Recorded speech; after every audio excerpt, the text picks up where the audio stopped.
तार फोड़ देले से कैसे करो बाबा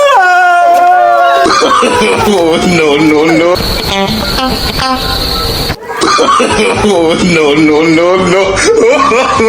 आय हाय हाय हाय तोर बुल पट्टी बा तो सौंसे अंडा खाई हमर जवान भतार बा तो आधा अंडा खाई अरे चिकन ठग बूढ़ी हो ली रोवे खाई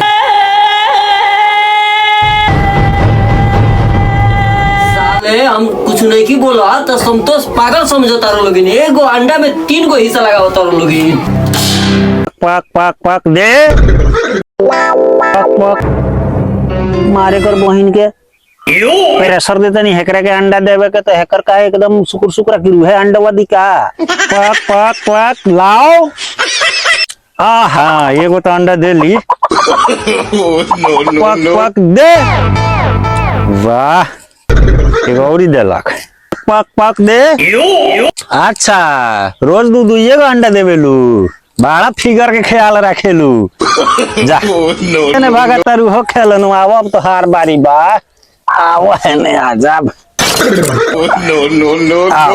पक पक दे होई देखो का हो काहे नु खुदेत पक पक अरे जाए छीनरो खादर पर जाके अपना भातरा संग फक फक करावो तारू भाई हम एगो अंडा देवे में तारा फाटता बताओ घर में 5 आदमी खइनी यार भाई 2 अंडा से काम खड़े जाता आई भतार के नाम लेते तारा पारा सड़क जाता अरे तारा बहिन के तू काहे बरना तार तोरे भलाई खतरा तो कहत नहीं दूसरे के संगे फक फक खादर पर करावतिया पक पक दे अरे देख लो बेसी नाखड़ा मत करो भला आदमी के बेटी खनी अंडवा दे दो न तो आज नहीं तो भातरा जो है ताकत बगल में आज इनके के काट के मुर्गा भात चली समझ लियो पक पक पक लाओ हाँ जाए छिनरो भातरा पर आइल पक से एगो अंडा दे देलू चलेगा और दो पक पक दे अब कहाँ तू देबू जाए छिनरो कम से कम अपना बहिनिया से अपना बड़की दीदिया से सीख एक दिन में 2 गो अंडा देवे ले आ तू तो 4 दिन में एगो देबू आ कहता खेला पसरबू जा ये दादा No. सेठी खनिया फिगर मेंटेन कइले रहता रू एगो और दे दो एगो और पक पक पक पक पक पक पक लाओ हो दादा का मंगनी का दे देलू जाए छिनरो तू दूसरे के खादर पर जाके पक पक करावा फक फक करावा 2 गो अंडा सीख देवे के बड़ा हो ए हने No. तने कहू छिनरी के समझा के राखो लोग के मुर्गा के तबाह कइले रहती है खादर छीट के खदरावल बना देते No. देखो वही बेर से मेहनत कइनी तो 2 गोड़ा मिल के 3 गो अंडा देलक ओकरा के समझा के राखना तो दबिला तोहरे पर भिराएम समझ में आवता 3 गो देलक आज यही पर काम चलावल जाई मेरा देखो ना बड़ा मुरी भगुआ आता त देखबू ढील हेर देबू आई ले हेर दी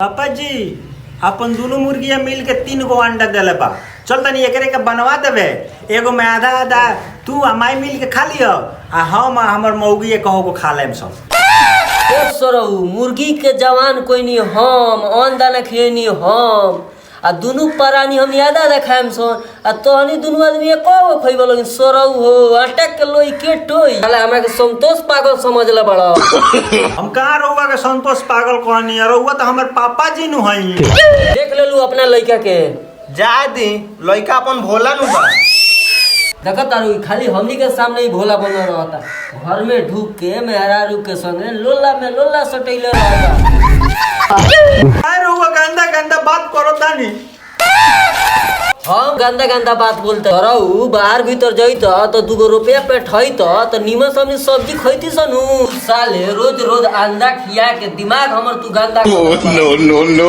ओ रौरा अच्छा तो हम बाहर कमाए जाई गांव में के लोग का कही कि घर में बूढ़ बाप रहते हुए जवान बेटा बाहर कमाता जाए सरऊ लोग ई ना कही लोग ई कही कि जवान बेटा के रहते बूढ़ बाप बाहर जाई कमाए। ने लोग का कहे वाला तो कहाउत कह के सरवा मर गई। ए बार भुगते के पड़ता जवान लइके। अच्छा रहुए बताई जही जवानी में जवान में रारू के छोड़ के आ काम पर जवानी जियान करे तो हमरा जवानी में घूने नु लागी।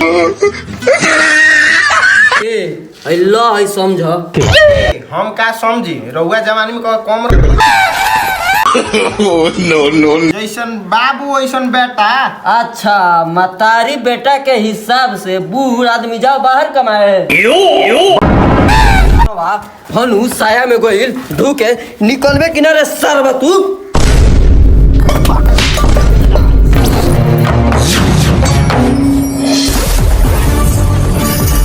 दादा घर में कोई सा राक्षस नहीं आ गई रे दादा।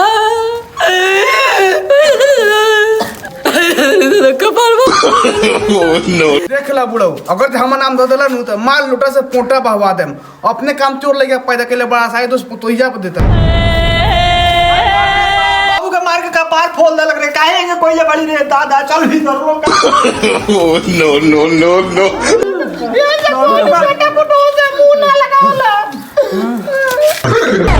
कपार फोड़ देले से कैसे करो। बाबू No. बाबू को डॉक्टर लगे फोन लगाओ। हेलो डॉक्टर साहब आज जल्दी बाबू मुड़ी फूट गइल बा। पूरी फुट गेल बा। मुड़ी फूटल बा बाबू जल्दी आ जाओ। बस आ गई 5 मिनट। जल्दी डॉक्टर साहब देखी ना बाबू मुड़ी फूट गइल बा।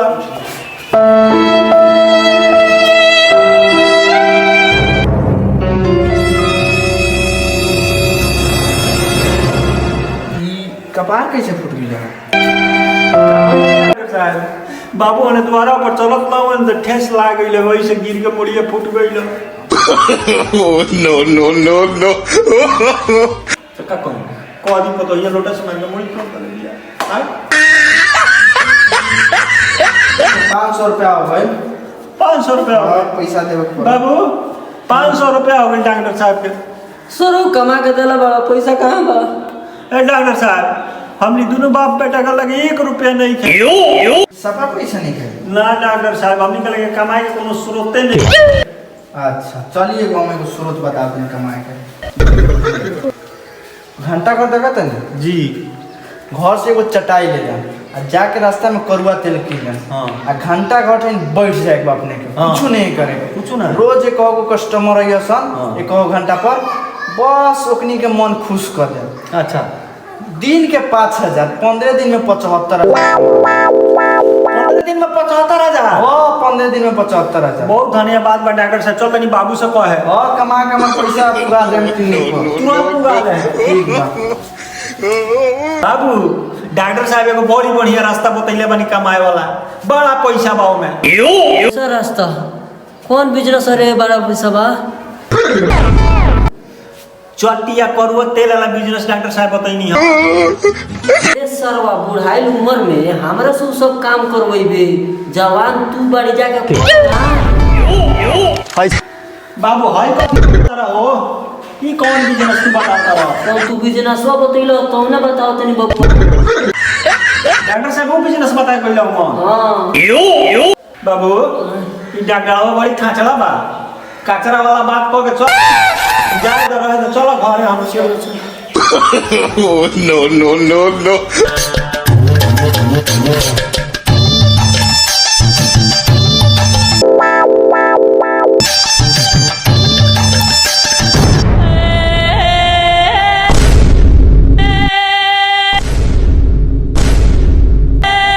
सुन माई है में धर दिया का हेमे धर ना मेरा रू है मैं धरो। सुन ले माई अगर सौंसे अंडा हमारे छिपे में पहले ना धइली बेटा से हाथ धो लेबी। ना दादी सौंसे अंडा हमरा में तो नाती के खो देबे। का बारू एक बेर मुस्मात हो जाइबू। अपना कुछ बोल देवनी ली पहले ही अपना ही खाई।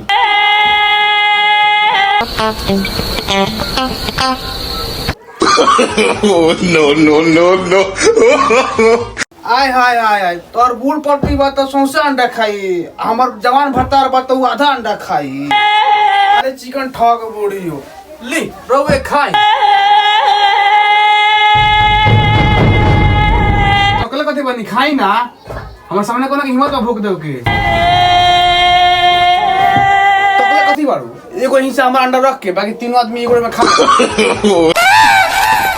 हे भगवान अब के ऊपर उठा ली यही दिन देखे कभी बेटा फोटो के शादी कोई नहीं है भगवान लगी झूठो टिकटक चुआ खेलनी बोली साले हम कुछ नहीं की बोला तो संतोष पागल समझो तारो लोगिन एगो अंडा में 3 गो हिस्सा लगाओ तारो लोगिन बाबू सुना है कोई तो पहला सौसे अंडा तुम्हें खा हम बाहर से चले 2 रुपया कमा के ना लेके घर में आए तब तक मैं घर के रोटी ना छुए हेलो गाइज नमस्कार हमनी के जौन भी मिस्टेक भइल होई वीडियो में ओकरा के माफ करम लोगिन आ ज्यादा से ज्यादा वीडियो के सब्सक्राइब करम लोगिन फॉलो करी लगिन लाइक करी लगिन वीडियो अच्छा लगे तो कमेंट करी लगिन कि एहू से अच्छा हमनी के वीडियो बना सकी सन ऐसे कि रोवा लोग हम देखे हम गलती सही बताएम तबे हमनी के था लगी हमनी के अपना जाने में तो वीडियो सही कर लोग के मनोरंजन खतरा ये वीडियो बनत आटे रोवा लोग ने एकरा के प्यार आशीर्वाद दी एगो और खुशी के बात बा वीडियो में जे लाइक करी जे सब्सक्राइब करी ओकरा एगो गिफ्ट भी मिले वाला बा ना भूले के बा ना भुलाए के बा बेल आइकन पर उठा दबावे के बाटे एकर सबसे ज्यादा कमेंट पर लाइक रही ओकरा एगो गिफ्ट मिलता हमनी के तरफ से लाइक कइल लगन कमेंट कइल लगन एडीके के तरफ से